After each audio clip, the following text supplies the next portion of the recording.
Fala galera, você que me segue aqui no canal Maciel Oliveira. Paz e graça, queridos, como que vocês estão? Espero que todo mundo estejam bem, tá bom?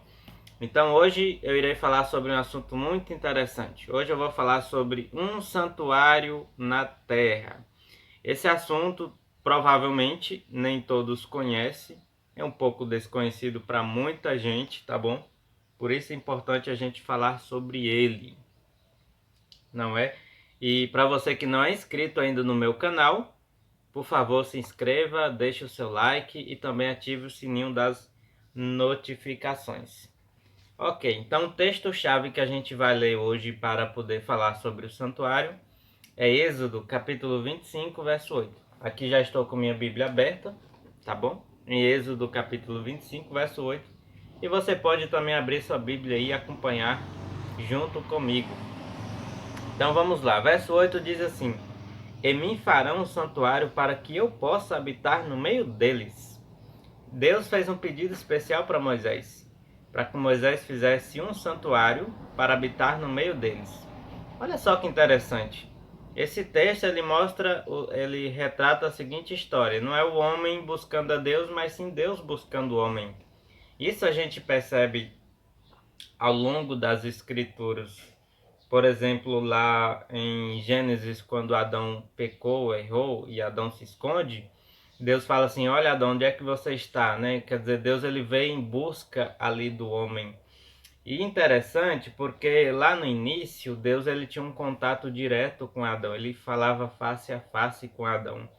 Só que quando Adão pecou, Adão e Eva cometeram um pecado, o profeta Isaías, ele chega a falar ali no capítulo 59, verso 2, que as nossas iniquidades fazem separação entre nós e o nosso Deus, não é? E que os nossos pecados encobrem o nosso rosto, para que a gente não veja e nem ouça a sua voz literalmente.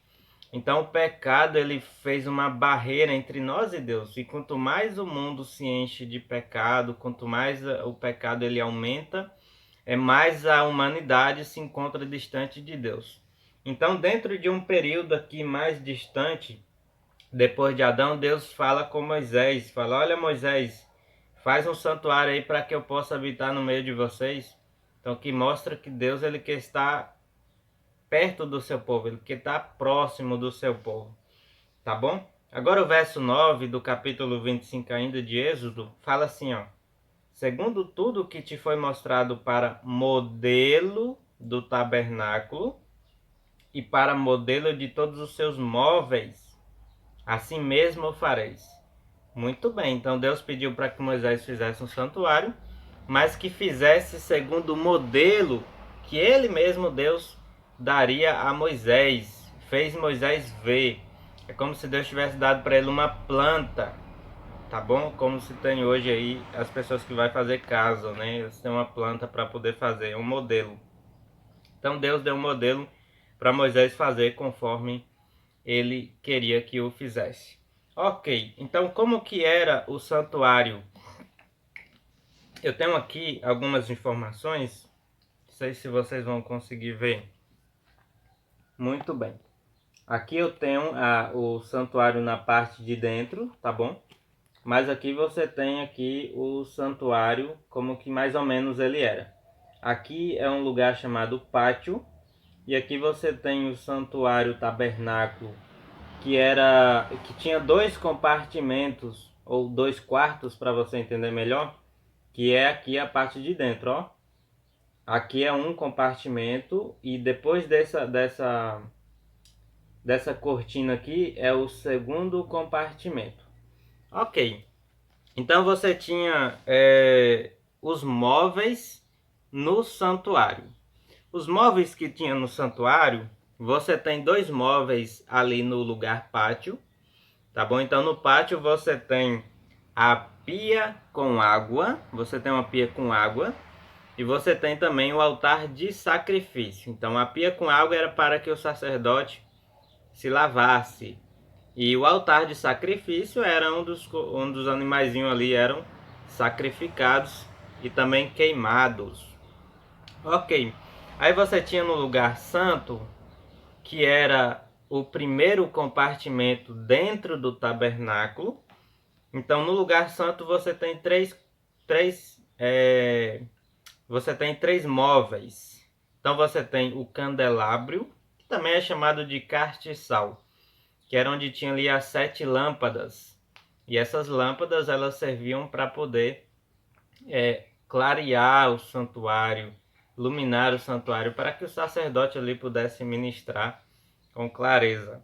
Então você tinha também uma mesa, e essa mesa continha 12 pães asmos, isto é, pães sem fermento. Então eles eram os pães bem magrinhos, né? Então eram 12 pães em cima da mesa.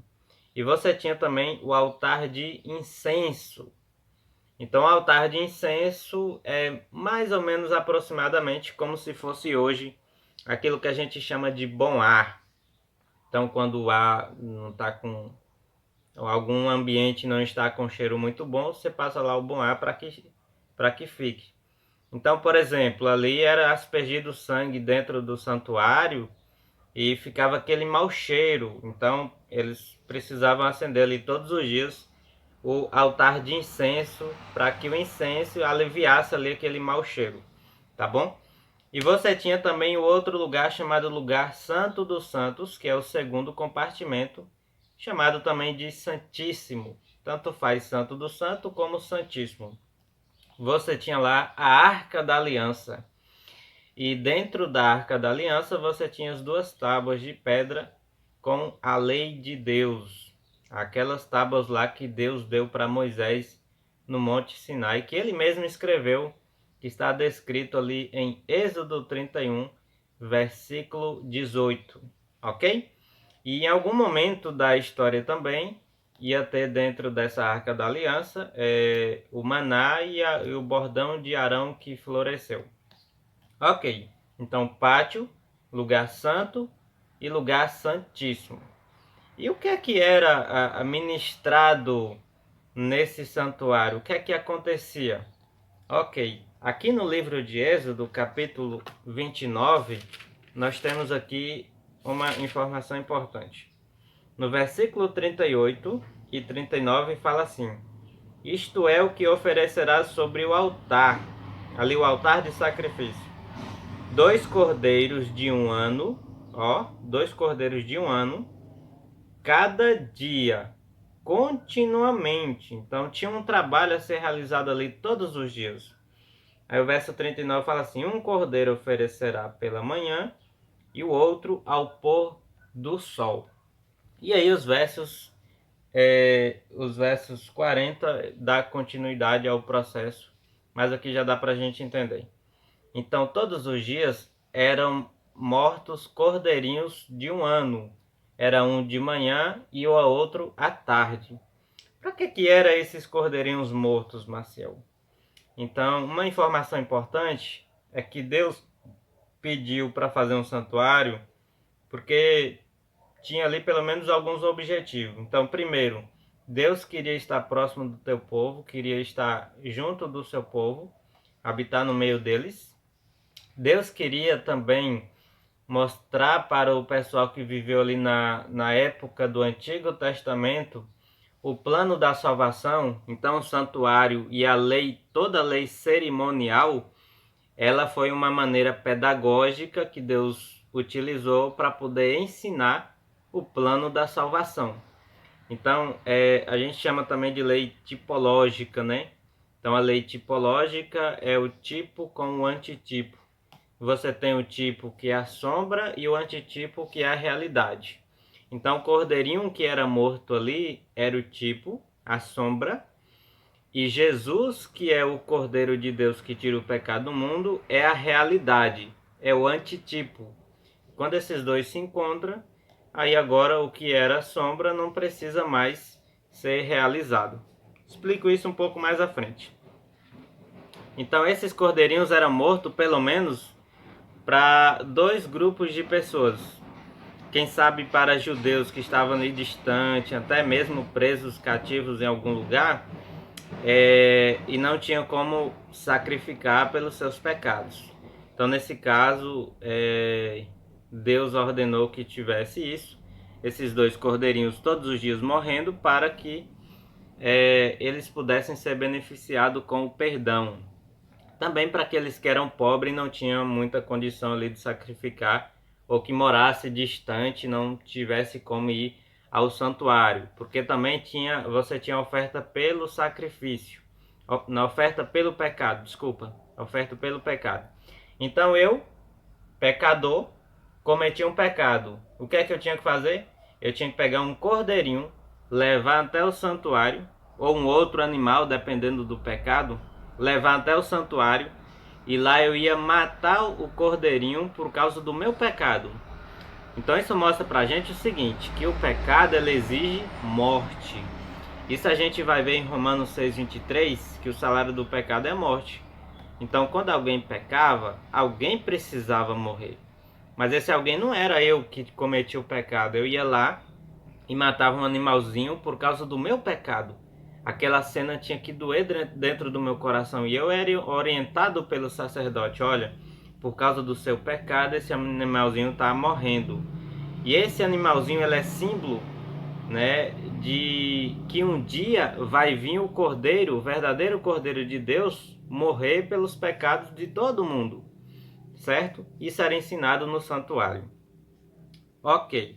Você tem aqui também, em Levítico capítulo 23, né, que fala de uma cerimônia solene muito importante. Levítico capítulo 23, versículo 27 até o verso 31, que vai dizer o seguinte. Aqui 23, eu achei aqui, verso 27. Oh, desculpa, estou em Êxodo. Levítico 23, 27 a 21. Mas aos 10 deste mês, 7º, será o dia da expiação. Tereis santa convocação, e afligireis a vossa alma. Trareis oferta queimada ao Senhor. Nesse mesmo dia nenhuma obra farei, porque é dia da expiação, para fazer expiação por vós perante o Senhor vosso Deus. Porque toda alma que nesse dia se não afligir será eliminada do meio do seu povo, que nesse dia fazer alguma obra, a esse eu destruirei do meio do seu povo. E aí continua. Nós tínhamos ali também o dia da expiação. Porque o que é que acontece? Quem era que trabalhava no santuário? Você tem os sacerdotes. Então os sacerdotes eram vários. Só os sacerdotes poderiam entrar no santuário. Não era qualquer um que entrava, não. Só os sacerdotes era permitido por Deus entrar no santuário, para poder estar fazendo esse trabalho. Então, quando o cordeiro morria, ele tinha que levar o sangue para dentro do santuário. Então, por exemplo, quando você matava um cordeirinho por causa do seu pecado, você confessava o pecado, seu pecado de forma simbólica passava para o animalzinho, e quando o animalzinho era morto, era pegado o sangue e levado para dentro do santuário, e de forma simbólica o seu pecado era transferido para dentro do santuário. Aí era feito isso todos os dias, durante o ano todo.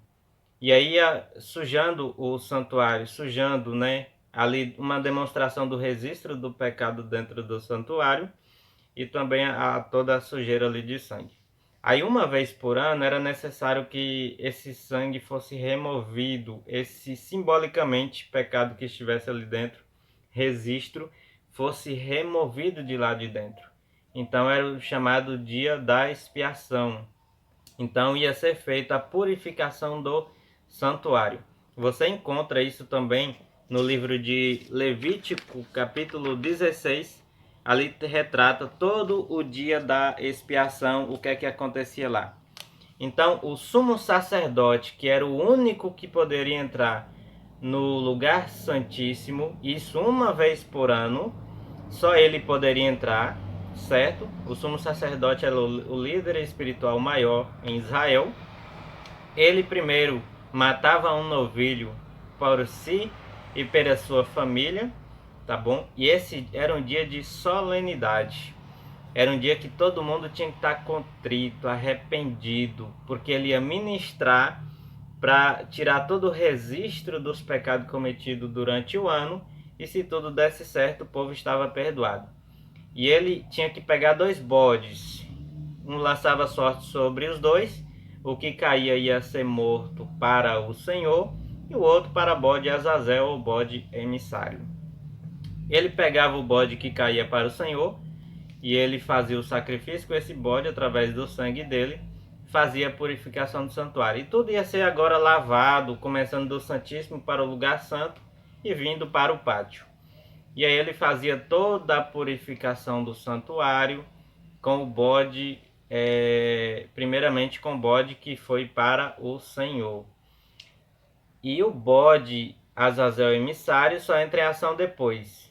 De forma assim simbólica, o pecado que era o registro do pecado que era tirado de dentro do santuário agora era transferido para o bode que caiu para emissário ou Azazel. Isso está em Levítico 16, versos 1 em todo o capítulo 16, praticamente. Então, esse bode, agora com os pecados sobre ele, ele era levado por um voluntário até o deserto e lá certamente ele morreria de fome e ele morreria lá no deserto.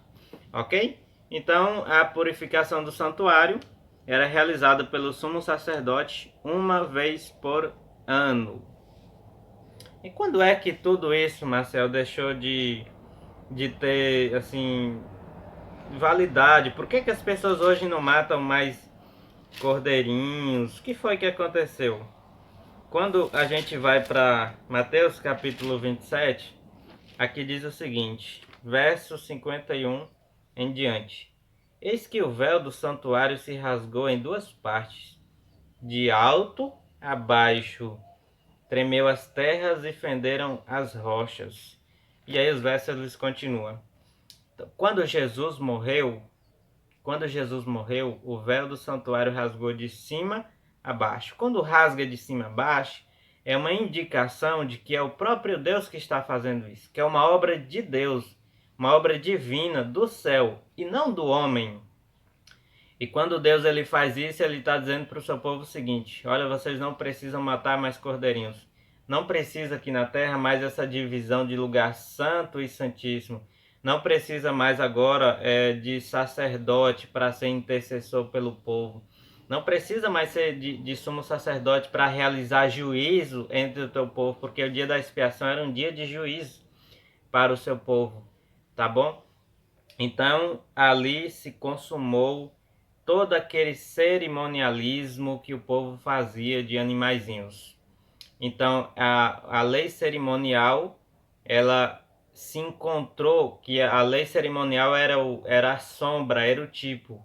Ela se encontrou com o antitipo, que é a realidade. E quando ela se encontra, agora há um novo aspecto que eu vou explicar no próximo vídeo. Então no próximo vídeo eu vou falar de um santuário no céu. Tá bom? Então espero que todos vocês entenderam. Se houver qualquer dúvida do assunto do qual eu tratei aqui hoje, coloca aqui nos comentários e aí eu vou tentar ajudar vocês. Tá bom? Que Deus abençoe e até o próximo vídeo.